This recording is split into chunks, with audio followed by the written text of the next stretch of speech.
Hey everyone, welcome back. We have another customer success story interview. This time we're talking to Eric Klein from Hidden Stream Farm, so stay tuned and watch. So can you tell us a little bit more about Hidden Stream Farm? So Hidden Stream Farm is a family farm that was started back in the 1960s. Um, this is the home farm that Lisa, my wife, grew up on.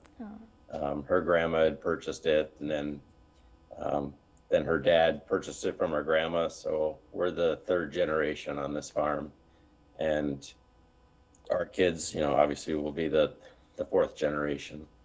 Um, Started out just as a small farm, milking 40 cows, raising 6 kids, and just kind of went through the whole um, progression, I guess, of how the farm has worked. Once all the kids got old enough and went off to college and careers, he didn't have anybody to help with chores anymore, so the cows got sold, and he went the path that most retired farmers go of raising row crops and maybe running a few beef cows. Um, but at the same time, he also kind of saw a different avenue and started doing some direct marketing, Right. um, direct to consumer, which is now the buzz. Back in the early 90s, it was like unheard of. So he was raising a few hogs, raising some meat chickens on pasture, and just kind of dabbling in those couple things, maybe a little bit of beef here and there. Hmm. Um, so then Lisa and I took over the farm in 1997 when we got married. And then just kind of things were evolving more and more. We kind of took what he built and just kind of ran with it. Expanded the farming, expanded the meat business to what it is, today. And now the kids. So we also have 6 kids, and now they're all getting involved in it, as they're moving on from school. And my 2 oldest boys, they're both out of college and back on the farm working full time. So you mentioned that your kids, are involved with the process and everything. What would you say is their favorite part of actually being on the farm? Oh, everybody loves driving tractors. That's kind of the fun part. Everybody likes being outside driving tractors. Um, Andy, the oldest, he's kind of evolved into, he's a little more of the extrovert. Hmm. So he's the one doing sales and working with restaurants and customers, doing the farmer's market. Ben, he's kind of the number two. He's my farm guy. Hmm. He takes care of animals every day and crops and getting everybody ground and fed and cared for and moved around. And, I just try and fill in where I can. Right. We also have a USDA meat processing plant that we built about 5 years ago. So I kind of run between everything. I can only Um, imagine how busy you stay.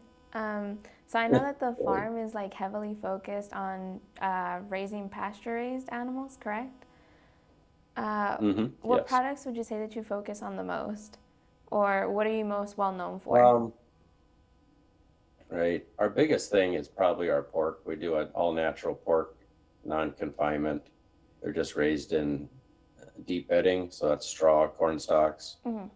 And we do feeder pig to finish. So we work with other small farmers like ourselves and buy the pigs at a young age, and then we finish them out. Um, like I said, but we also do 100% grass-fed beef. We've been doing that forever as well. Not quite as much as the pork, and then the pasture chickens, and then Katie's eggs, which we bought the printer for. Right. That's just another business developed by the kids. Um, so that's your most recent business venture, would you say? That's kind of the kids' venture. Meat processing is probably my most recent, but Right. yeah. And what areas would you say that individuals can find your products in? Are you guys just sourcing to Minnesota, or have you expanded to other states as well? No, so we do a lot of wholesale. We Hmm. work with local restaurants, food service, co-ops, um, those types of businesses in Minneapolis, La Crosse, Wisconsin, St. Paul, Minnesota. But as far as, finding our products, our biggest go-to is probably our website. Okay. We've got a really good platform there, and then we ship all over the country. Nice. And have you always worked at Hidden Stream Farm, or how did you get your start? Well, like I said, this is where Lisa grew up, so I guess Right. you could say, yeah, she's been here since day one. Um, Me, I'm an implant. I came from New Jersey, went to college out here, Hmm. did a few different things. I worked on a ranch out in South Dakota for a number of years, and um, then we got married and just kind of fell into it. Here's a Right. farm, and um, like I said, I had a real passion for it as well as Lisa. Hmm. We just kind of evolved. What would you say that Lisa's biggest part in the farm is, or what her biggest role is? Um, right now, she runs all the books. She's the CFO of everything, Right. of the family and the businesses, and she talks with all the different chefs Hmm. and helps them figure out their menus. And then I know that you had touched on your marketing earlier, but what would you say your biggest strategy is? Would you say that you're leaning towards social media a lot, paid ads, word of mouth? Word of mouth is what's grown our business over the last 20 plus years. Right. But you can't not use social media. Right. It's what's So we trending try right and now. right, it's not my strong suit. I'm kind of the main guy out there doing all the posts. Hmm. But and then I just tell like the boys, I'm like, send me whatever you see, shoot a video or shoot a picture. And Right. but then my one daughter, she makes my TikToks. I'll shoot a video and I'll throw my phone to her and say, here, put this on TikTok and figure Right. out how to do it. So your younger kids are the ones that are doing all of your social media. Yeah, they're putting it together, yeah, for the most part. Right. Let's see. What kind of challenging moments would you say that the farm has faced since you've taken over? On the farm side, there's Right. challenges in not being the same as everybody else. Hmm. All of our crops are 100% certified organic. Right. Um, we don't feed the animals organic per se, Hmm. but just being different, having to work harder to source what you need, the inputs, the tools. You're not farming like everybody else. Challenges on the meat side is, you're competing with the US Foods of the world or the Cisco's of the world. And how do you relay that quality and consistency to your customer, you know, Hmm. if they need to buy cheap food? Would you say that inflation was something that hit harder this year or this past year? Because I know that it's something that everyone here was definitely feeling. Right. Inflation is getting there. COVID, we're one of the few people that says COVID was great.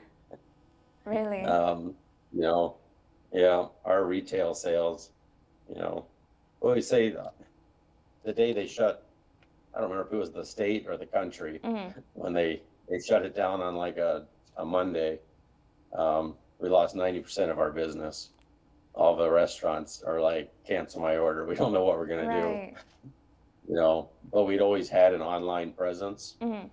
and everybody was panicking because all the grocery stores were empty. They couldn't get anything. So our online retail sales just went crazy. A lot of people were scrambling, trying to figure out how to build a website on Shopify or something quick. Hmm. And you guys had already beat them to it. Wasn't right. We weren't the greatest website out there, but we were already in place, so we weren't scrambling as hard. Right. We just had to update products and get everything. And plus we had our own processing plant, Hmm. so we already had slots. We already process every week, so It wasn't too bad. The inflation thing is just going to be a challenge right now. You know, Right. eggs are crazy, meat's crazy, gas is crazy. We just Every kind of roll with it, and everyone seems to be adjusting. right. I mean, that's all we really can do at this point. We can complain about it as much as Right, we want to, but I mean, it's something we're gonna have to stick out. right. um, let's see. So we've touched briefly on how, you have your own processing plant, but how are you currently manufacturing and processing everything? Like, what would you say it looks like? So right now, everything we do goes through USDA inspected meat processing, Right. because meat is the bulk of what we do. Hmm. So everything is inspected and packaged through there. Eggs are all washed and packaged on the farm. What would you say the biggest challenges were before you found our coding technology, like before you stumbled across SNEED coding solutions? Um, that was a good thing. I'm glad I found you guys. So Katie's Eggs, the egg business that the Right. kids started, um, was really growing, and we were coming out with a new design, an actual branded egg carton, Mm. rather than just, you recycle cartons, people bring them to you from the farmer's market, Right. and you got everybody's name but your own. So we were, every egg carton, has to have a packed on date and expiration date. So basically, it was the inkjet printer and mailing labels and handwriting all the dates on, Hmm. and you're peeling and sticking, and you got a kid or somebody writing all these dates on a 8.5 by 11 piece of paper full of little return mailing labels. Hmm. Um, so yeah, I was looking and looking, and Sneed came up on a Google search, and I'm like, this is the one. So you didn't expect Katie's eggs to be as big as it really was, or you didn't expect it Right, to grow as much. right, yeah. Let's see. And what kind of a difference would you say that having that handheld printer had for you? It's been really good. It saved so much time. Right. Like I said, they don't have to rewrite these things. Now they pack their eggs, they take it and they just scan um, the back of the carton. Um, you know, the 11-year-old is down there doing it. It's that easy So to she just use. grabs it, scans. Yeah, yeah. So it is super easy once we got it set up and Right. the parameters. So I've got that date code, which is awesome. You don't have to go through and adjust it automatic. You turn it on, it already knows what the date is. It Right. adjusts, it adds on the 30 days, um, and then we do larger. Like I did the larger text. I don't know what you call it, but then Hmm. I'll like take the side of the egg carton and just make a little arc. Oh, So okay. Yeah. or the box, the case. So it'll print Hidden Stream Farm or Katie's Eggs and something like that. Right. I mean, we're I'm sure glad there's a to. million things they can do. Oh, for sure. What's I that? mean, they're so versatile. We're glad to hear that it's Right. it's super simple to use. That even the 11-year-old is just going right at it. Right. So let's see. With you guys being around for almost 4 generations now, what would you say the future's looking like? Or what would you say the next steps for the farm Um, are? we're just gonna keep on growing. Right. Katie's in college. She's got 2 years. She wants to come back to the farm. Mm. She's learning more about business and what she can do with that stuff. So um, yeah, so it's just going to keep expanding and growing. More eggs, more meat, more really expand our Right. retail deliveries. Okay, so with 4 successful generations, or almost 4 successful generations, what pieces of advice would you want to give to someone that's starting their own farm or a business owner that's just starting off? Um, I'd say persistence. It takes a long time to build that client base and um, get all your processes in line, and just consistency and quality is Right. what I would say. it just takes a lot of dedication. Like I said, we've been at this 25 years, you know, and we're still we're still learning every day and growing and trying to figure it out Right. as the markets evolve, the customers change. You know, we've seen a lot of people come and go. What would you say the biggest changes are from when you first started till now?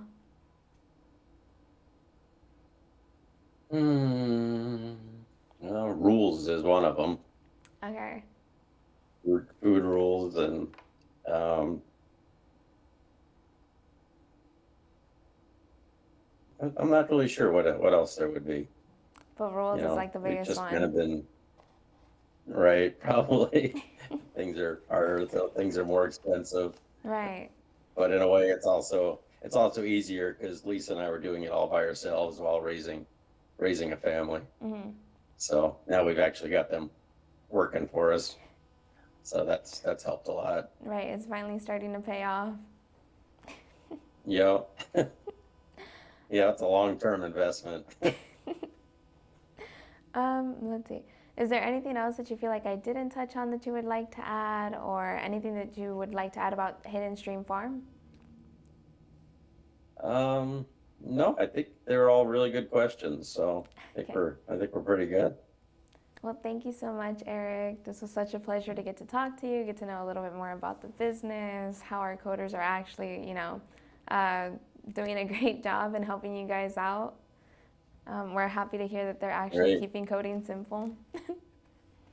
Thanks for tuning in to another episode. We really enjoyed talking to Eric, and we can't wait to talk to so many more of you. Like always, make sure to like, comment, subscribe, and hit that notification bell down below to stay up to date with all of our great content. See you next time.